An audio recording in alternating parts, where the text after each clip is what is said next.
attracted you to the presidency of Montgomery College? What was important about this institution that you could see yourself here?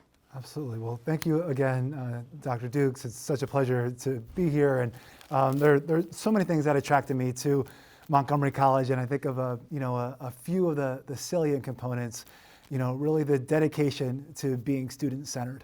I can see that in the MC 2025 plan. Along with the student-centered approach, it's also the commitment to the faculty and staff and the communities that the college serves. So that was truly remarkable and something that drew me. There's also, Montgomery College being at the nexus of education, workforce, technology, and innovation based on where it's situated and everything that it has done, both educationally and through support services. Looking at that innovation and transformation and contribution to the communities, again, was another focal point and something that drew me. And I would say, because I know our time is limited, I would say the last piece I would hit on is really the ever-evolving and bold commitment to social justice, racial equity, and embracing an anti-racist framework that's driving the college both now and into the future, that I've seen the Board of Trustees commit to, and I've seen plans for how that's embedded and will be embedded throughout the college. Those are some of the primary drivers that really drew me to this fantastic institution. And as you say that, I think about the fact that Dr. Pollard, our immediate past president, was also serves as a mentor in the Aspen Institute. And so many times as she talked to all of you who were aspiring presidents or rising presidents, that she was just certainly bold in her stance about the role that Montgomery College had taken on and how it saw itself as a leading institution around the work of anti-racism and what she termed radical inclusion. Yes. So it's clear that those things resonated with you, even as you listened to her in the settings where we had the opportunity to do so. So given all of that, can you talk about a few of the challenges that you see facing higher education today, and where and how those challenges might impact the college? Absolutely. And it's, you've highlighted them very articulately, and I would share from my reflection is, the enrollment and pathways to progress, right? And we know that enrollment is something that is, really impacting all community colleges nationwide. At the same time, I think looking at the not only incoming students, but their matriculation throughout the college and then their pathway to progress, right? Linking that and ensuring that every student has an ability to leave with a credential of economic value that leads to a family sustainable wage, social mobility, and positively impacts the workforce, right? The regional needs. I think that's a challenge, and as you and I both know, we frame challenges as opportunities. So when I mention these challenges, I see them also as opportunities, and I see so much of the great work that's been done at Montgomery College to already address these challenges. So I think that is definitely one of the biggest challenges. And along with that it's the quick changing and the evolving economy and the workforce, right? And what the demands are. The jobs now are not going to be the same as the jobs maybe in 3 months.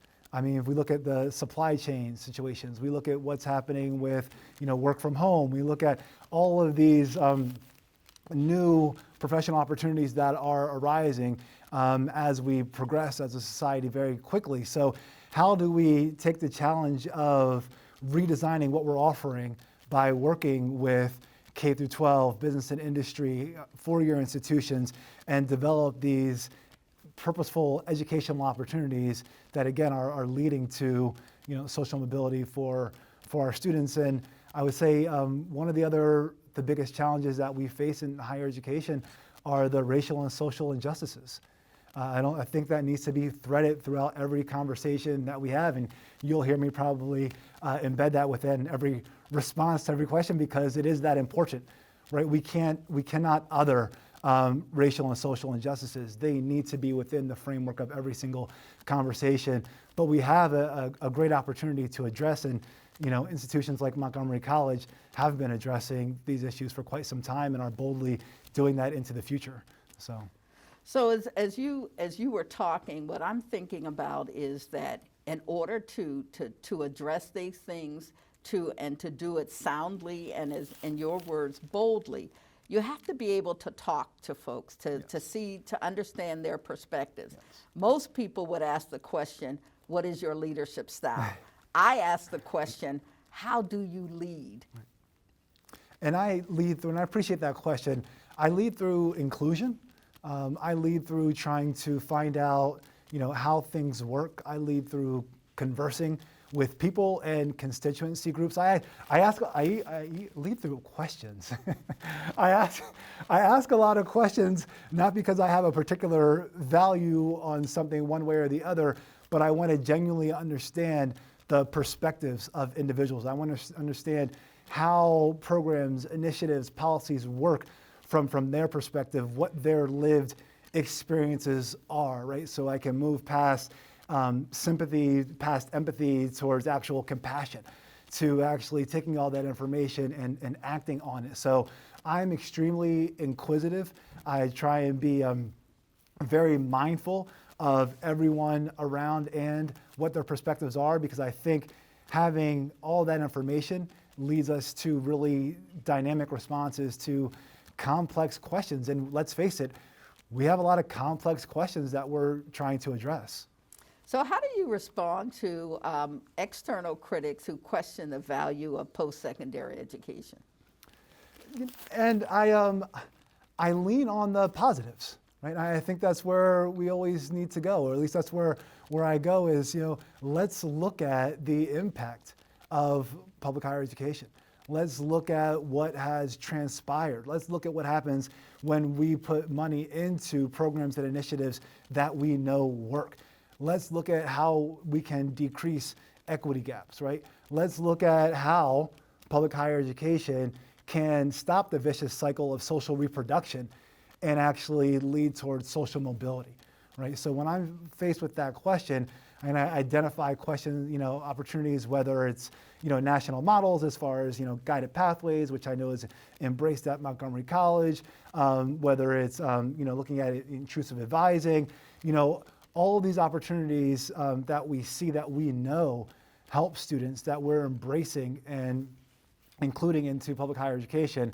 I share those with individuals and I say, okay, now let's have a conversation about how much public higher education is a public good and the benefit that it has for our society.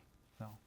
Thank you for that. So, you heard me talk a little bit in the remarks about just the monumental change that has occurred as a result of the pandemic. Yes. And yet every day we're still trying to figure out, how we embrace change, and with the constructs of embracing change, how do we ensure that we're listening to and responding to the needs of our colleagues here at Montgomery College and the needs of students. So have you seen any changes in higher education as a result of the last 20 plus months that we've gone through that could have positive long-term impact? Yes, and I'm smiling because I know what we've all experienced collectively as a group, and just reflecting on so many of the pivots and transitions that we've had to make and the changes. And we think about, probably one of the ones that comes to mind the quickest is, support from a distance and student success, right? And I'd say support from a distance in terms of virtually supporting students, faculty, staff in our community. We had to learn how to do that very quickly, most of us in March of 2020, when it was kind of full stop, everything is virtual. And then as we've lived in this virtual world, and to your point, we've been able to adjust, we've figured out, okay, so what's most beneficial, via this virtual? What's most beneficial via hybrid, right? How are we best meeting the needs of students? And I think that's kind of the crux of kind of my first part of the answer is we've identified how we're best meeting the needs of students and how we're really looking at equity. And I think that's one of the pieces, another piece that the pandemic has helped us in terms of it has really illuminated disparities. And I think for those of us who have been very immersed in, in radical inclusion and anti-racist work and racial equity, we've seen those. And one of the positive outcomes of this pandemic is that I think it's been further illuminated to others who have not. And I'm hopeful that that will continue.